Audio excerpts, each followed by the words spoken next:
വളരെ ടേസ്റ്റി ആയിട്ട് ഓയിലൊന്നും അധികം ഉപയോഗിക്കാതെ ഹെൽത്തിയായി ചെയ്തിരിക്കുന്ന ഈ നമ്മുടെ മിക്സർ ഇവിടെ റെഡി ആയിട്ടുണ്ട്. ഹലോ, ഇന്ന് നമ്മൾ വളരെ ഹെൽത്തി ആയിട്ട് ഒരു ഓയിലൊക്കെ വളരെ കുറച്ച് ഒരു മിക്സറാണ് തയ്യാറാക്കുന്നത്. 2-3 ടേബിൾ സ്പൂൺ ഓയിൽ മാത്രം ഉപയോഗിച്ചുകൊണ്ട് നമ്മൾ ഇന്നൊരു അവൽ മിക്സറാണ് തയ്യാറാക്കുന്നത്. എല്ലാവർക്കും വീഡിയോയിലേക്ക് സ്വാഗതം. നമ്മളിവിടെ 1/2 കിലോ അവൽ എടുത്തിട്ടുണ്ട്. ഇത് നമുക്കൊന്ന് വറുത്ത് നല്ല പൊടിയുന്ന പാകമാക്കി എടുക്കണം. ഇപ്പൊ ഇങ്ങനെ നിരന്നിരിക്കുന്ന അവല് നമ്മൾ വറുത്ത് കഴിയുമ്പോൾ ഒന്ന് ചുരുണ്ട് വരും. അപ്പൊ നമുക്ക് അവല് വറുത്തെടുക്കാം. ഇതിന്റെ കൂടെ നമ്മള് സ്പെഷ്യലായിട്ട് ചേർക്കുന്നത് നമ്മുടെ ഫോക്സ് നട്ടാണ്, താമര വിത്താണിത്. ഇത് റിവേഴ്സ് ഏജിങ്ങിനൊക്കെ ഹെൽപ്പ് ചെയ്യുന്ന നല്ല ഒരു നട്ടാണ്. അപ്പോൾ ഇന്ന് നമ്മൾ ഇതും കൂടി നമ്മുടെ മിക്സ്ചറിൽ ഉപയോഗിക്കുന്നുണ്ട്. പിന്നെ ഇതിന്റെ കൂടെ നമ്മൾ എടുത്തിരിക്കുന്നത് കടല, കപ്പലണ്ടി, ബദാം, അണ്ടിപ്പരിപ്പ്, ഒരു 2 വലിയ കുടം വെളുത്തുള്ളി ചതച്ച് വെച്ചിട്ടുണ്ട്, 50 ഗ്രാം ഉണക്ക മുന്തിരി. ഇതിന്റെ ടേസ്റ്റ് എല്ലാം ഒന്ന് ബാലൻസ് ചെയ്യുന്നതിനായിട്ട് ഒരു 2 സ്പൂൺ പഞ്ചസാര പൊടിച്ചെടുത്ത് വെച്ചിട്ടുണ്ട്, കറിവേപ്പില, ചെറിയ ജീരകം, മുളക് പൊടി, മഞ്ഞൾപ്പൊടി, ചതച്ച കുരുമുളക് പൊടി, ഒരു അരമുറി തേങ്ങ എടുത്തിട്ടുണ്ട്, ചതച്ച മുളകുണ്ട്. ഇത്രയും ഇൻഗ്രീഡിയൻസ് ആണ്. നമുക്കിനി ഇത് തയ്യാറാക്കാം. ആദ്യമായി നമുക്ക് ചൂടായ പാനിലിട്ട് ഈ അവല് നന്നായി ഒന്ന് വറുത്തെടുക്കാം. നമ്മുടെ ചാനൽ ആദ്യമായിട്ട് കാണുന്ന ഫ്രണ്ട്സ് ഇതൊന്ന് സബ്സ്ക്രൈബ് ചെയ്ത് നമ്മളെ സപ്പോർട്ട് ചെയ്യാൻ ശ്രമിക്കണം. വീഡിയോ ഇഷ്ടമായാൽ ലൈക്ക് ചെയ്ത് ഷെയർ ചെയ്ത് ഹെൽപ്പ് ചെയ്യണം.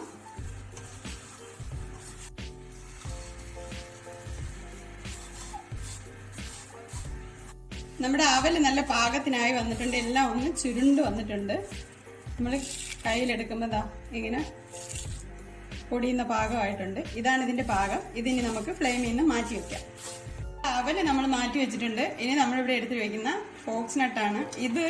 ഇതും കൂടിയാണ് ഡ്രൈ റോസ്റ്റ് ചെയ്യാനുള്ള ഇൻഗ്രീഡിയന്റ്. ബാക്കിയെല്ലാം നമ്മൾ അല്പം എണ്ണയിലാണ് വറുത്തെടുക്കാൻ പോകുന്നത്.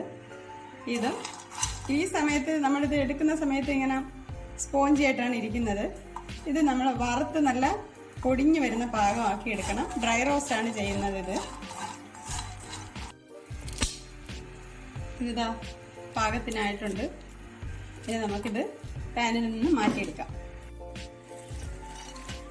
വറുത്തെടുത്ത അവലിനോടൊപ്പം നമ്മൾ ഫോക്സ് നട്ട് വറുത്തത് മാറ്റി വെച്ചിട്ടുണ്ട്.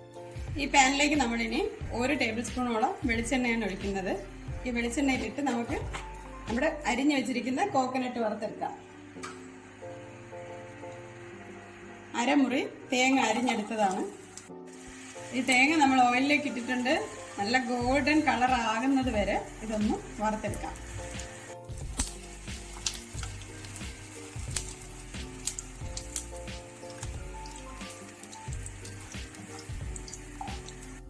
തേങ്ങ വറുത്ത് മാറ്റിയിട്ടുണ്ട്. ഇതിലേക്ക് നമ്മളിനി കപ്പലണ്ടിയാണ്, പച്ച കപ്പലണ്ടി 250 ഗ്രാം ആണ്, അത് ഇട്ട് കൊടുത്തിട്ടുണ്ട്. നമ്മളിവിടെ വറുക്കാനിട്ട കപ്പലണ്ടി പാകത്തിനായിട്ടുണ്ട്. ഏകദേശം 5 മിനിറ്റ് എടുത്ത് 4-5 മിനിറ്റ് എടുത്തിട്ടുണ്ട്. ഇത് പാകത്തിന് മൂത്ത് നല്ല ഫ്ലേവറൊക്കെ വരുന്നുണ്ട്. ഇനി ഇത് നമുക്ക് എണ്ണയിൽ നിന്ന് മാറ്റിയെടുക്കാം. നമ്മൾ ആദ്യമേ ഒഴിച്ച ഓയിൽ മാത്രമാണ് ഇതുവരെ ഉള്ളത്. ഇതിലേക്ക് ബദാം ചേർത്ത് കൊടുക്കാം. നമ്മൾ ഇതുവരെയും 1 ടേബിൾ സ്പൂൺ ഓയിൽ മാത്രമാണ് യൂസ് ചെയ്തിരിക്കുന്നത്. ബദാം ഇവിടെ ആയിട്ടുണ്ട്. ഇത് ഏകദേശം 1 മിനിറ്റ് മാത്രമേ നമ്മൾ ഈ ഓയിലിന്റെ പാത്രത്തിൽ ഇട്ടിരുന്നുള്ളൂ. ഇതൊന്ന് ക്രഞ്ചിയായി വരുന്നതിന് വേണ്ടി മാത്രം ചൂടാക്കിയതാണ്. ഇനി ഇതിലേക്ക് നമ്മൾ കാഷ്യൂ നട്ട് ഇട്ട് കൊടുക്കുന്നു.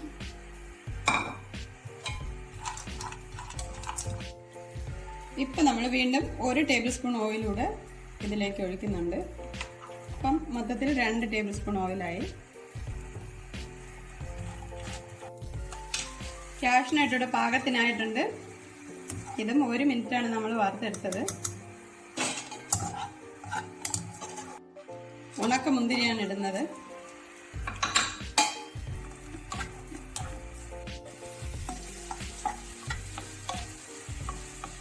മുന്തിരി ഇവിടെ ആയിട്ടുണ്ട്. നമുക്കിതും കോരിയെടുക്കാം. ഇതിലേക്ക് 200 ഗ്രാം പൊരിക്കടലയാണ് ചേർക്കുന്നത്. നമ്മൾ പൊട്ടുകടല ചമ്മന്തിയൊക്കെ തയ്യാറാക്കുന്ന പൊട്ടുകടലയാണ്. ഇതും ഒന്ന് വറുത്തെടുക്കാം. നമ്മുടെ പൊട്ടുകടല ഇവിടെ പാകത്തിനായി വന്നിട്ടുണ്ട്. ലൈറ്റായിട്ട് ഗോൾഡ് കളറൊക്കെ ആയിട്ടുണ്ട്. ഇനി നമുക്കിതിനെ മാറ്റിയെടുക്കാം. ഇപ്പം നമ്മൾ ഒഴിച്ച ഫുൾ ഓയിലും 2 ടേബിൾ സ്പൂൺ ഓയിലും തീർന്നു. ലാസ്റ്റ് ഉണ്ടായിരുന്ന ഓയിൽ ഈ കടല കൊണ്ടുപോയി. അപ്പോൾ നമുക്കിനി 1 ടേബിൾ സ്പൂൺ ഓയിലൂടെ 3ാമത്തെ ടേബിൾ സ്പൂൺ ഓയിലും കൂടി ഈ പാനിലേക്ക് ചേർത്ത് കൊടുക്കാം.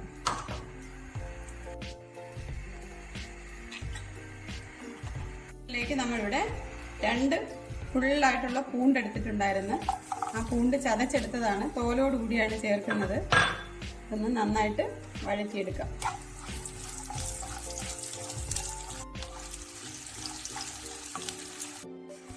നമ്മുടെ വെളുത്തുള്ളി ഇവിടെ പാകത്തിനായി വരുന്നുണ്ട്. ഒരല്പം കൂടെ വെളുത്തുള്ളി ആവാനുള്ള സമയത്ത് ഇതിനെ ഒന്ന് ഇങ്ങനെ മാറ്റി വെച്ചിട്ട് ആ മധ്യഭാഗത്ത് വന്ന് ഓടുന്ന ഓയിലിലേക്ക് നമുക്ക് 1 ടീസ്പൂൺ ചെറിയ ജീരകം ചേർത്ത് കൊടുക്കാം.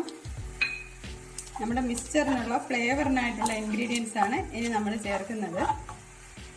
ഇതിലേക്ക് നമ്മൾ ഒരു വലിയ പിടി കറിവേപ്പില എടുത്ത് വെച്ചിട്ടുണ്ട്.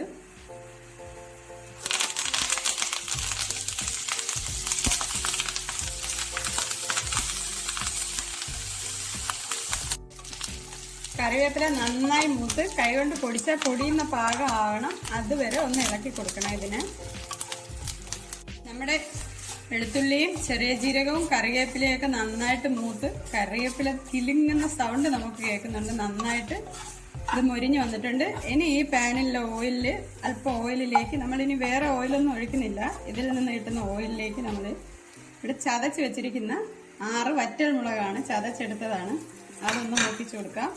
ഇതിലേക്ക് നമ്മളിനി 3 ടീസ്പൂൺ മുളക് പൊടി കൂടി എടുത്ത് വെച്ചിട്ടുണ്ട്. ഓരോരുത്തരുടെയും എരിവിൻ്റെ ആവശ്യം അനുസരിച്ച് മുളക് ചേർത്താൽ മതി. നമ്മളിവിടെ 3 ടീസ്പൂൺ മുളക് പൊടിയും 1 ടീസ്പൂൺ മഞ്ഞൾപ്പൊടിയും 1 ടീസ്പൂൺ കുരുമുളക് പൊടിയും എടുത്തിട്ടുണ്ട്. ഇത്രയും ഈ മസാലയുടെ പച്ച മണം മാറുന്നത് വരെ നന്നായിട്ടൊന്ന് വറുത്ത് കൊടുക്കാം. മസാലയിലേക്ക് നമ്മളിപ്പോൾ 1 ടീസ്പൂൺ ഉപ്പ് ചേർക്കുന്നുണ്ട്. ബാക്കി ആവശ്യമുള്ള ഉപ്പ് നമുക്ക് മിക്സ് ചെയ്യുന്ന സമയത്ത് ബാക്കി ഇൻഗ്രീഡിയൻസിനൊപ്പം ചേർത്ത് കൊടുക്കാം. ഇപ്പം നമ്മൾ 1 ടീസ്പൂൺ ഉപ്പാണ് ഇതിൽ ചേർത്തത്. നമ്മുടെ മസാല എല്ലാം നന്നായി മൂത്ത് നല്ല ഫ്ലേവറൊക്കെ വരുന്നുണ്ട്. നമ്മളിപ്പോൾ ഫ്ലെയിം ഓഫ് ചെയ്ത് കഴിഞ്ഞാലും ഇത് ഈ പാത്രത്തിലിരുന്ന് കരിഞ്ഞു പോകാതെ 1 മിനിറ്റ് കൂടി ഒന്ന് ഇളക്കി കൊടുക്കണം. നമ്മുടെ വറുത്തെടുത്ത് വെച്ച അവല് നമ്മൾ ഫോക്സ്നട്ട് വറുത്തത് ഒരുമിച്ചിട്ടിട്ടുണ്ട്. ഇതിൻ്റെ കൂടെ പൊട്ടുകടല, നമ്മളിവിടെ വറുത്തെടുത്ത് വെച്ചിരിക്കുന്ന തേങ്ങ, ഉണക്കമുന്തിരി, കാഷ്നട്ട് വറുത്തത്, ബദാം,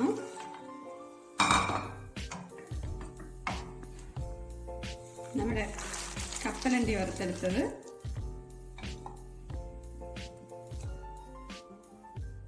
ഇപ്പൊ നമ്മൾ ഇതിലേക്ക് 1 ടീസ്പൂൺ ഉപ്പാണ് ചേർക്കുന്നത്.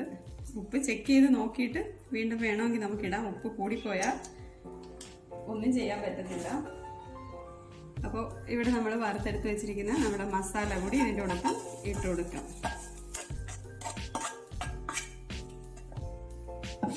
ഇതാദ്യം ഒന്ന് ഇളക്കി കൊടുത്തതിന് ശേഷം നമുക്ക് അല്പം പഞ്ചസാര പൊടിച്ച് വെച്ചിട്ടുണ്ട്. ആ പഞ്ചസാര കൂടി ഇതിനോടൊപ്പം ചേർത്ത് കൊടുക്കാം. പഞ്ചസാര നമ്മുടെ എല്ലാ ടേസ്റ്റും ഒന്ന് ബാലൻസ് ചെയ്യുന്നതിനായിട്ടാണ്. താല്പര്യമുള്ളവർ മാത്രം ചേർത്താൽ മതി. ഷുഗർ വേണ്ടെങ്കിൽ വേണ്ട. ഇപ്പം ഇവിടെ 3 ടീസ്പൂൺ പഞ്ചസാര നന്നായി പൊടിച്ചെടുത്ത് വെച്ചിട്ടുണ്ട്. ഇതിൽ നിന്ന് നമ്മൾ ആദ്യം അല്പം ഒന്ന് മാറ്റി വെച്ചിട്ട് ഇട്ട് കൊടുക്കാം. ഒന്ന് ചെക്ക് ചെയ്ത് നോക്കിയതിന് ശേഷം നമുക്ക് വേണമെങ്കിൽ വീണ്ടും ഇടാം.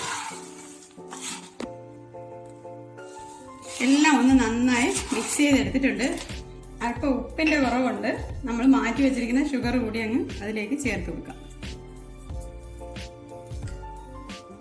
3 ടീസ്പൂൺ പഞ്ചസാര പൊടിച്ചെടുത്തതാണ്, അതുകൂടി ഇതിൽ ചേർത്ത്. മധുരവും എരിവും ഉപ്പും എല്ലാം ഉള്ള നല്ലൊരു ടേസ്റ്റാണ് ഇതിനിപ്പോൾ ഉള്ളത്. മധുരം ആവശ്യമില്ലാത്തവർക്ക് സ്കിപ്പ് ചെയ്യാവുന്നതാണ്. നല്ലൊരു സ്നാക്കാണ്. നമ്മുടെ കുട്ടികളും മുതിർന്നവരും എല്ലാം ഇഷ്ടപ്പെടും. നമുക്ക് ചായയുടെ ഒപ്പം അല്ലാതെ നമുക്ക് കുറയ്ക്കാനൊക്കെ പറ്റിയ നല്ലൊരു സ്നാക്കാണ്. എല്ലാവരും ഒന്ന് ട്രൈ ചെയ്ത് നോക്കണം.